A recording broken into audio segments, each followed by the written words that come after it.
Россия не имеет значения. Как это так? Мы еще раз говорю, мы не обсуждаем Республику Беларусь. А с дороги не хочешь уйти? Вам мешает тоже, мне тоже мешает.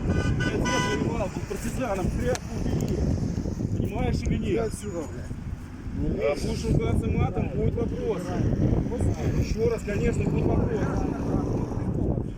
Брали свои тряпки эти вонючие. У меня дед партизаном был, а ты под этой тряпкой ходили немцы. Под этой тряпкой. Я еще раз говорю, я говорю про Беларусь, а не про... Хорошо,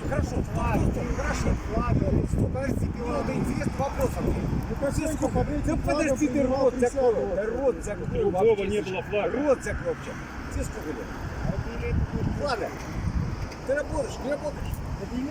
Ладно, короче, так, стоп, вот просто интересно. Как ты работаешь или нет, бизнесмен или нет? Я гражданин Республики Беларусь. Хорошо, красавец. Ты правоспособен или нет? Ты правоспособен? Да подождите. Ты правоспособен, гражданин? Ты правоспособен, Хорошо, форму обращения в обращении на ты. Стоп. Подожди, стоп, тайм-аут вообще.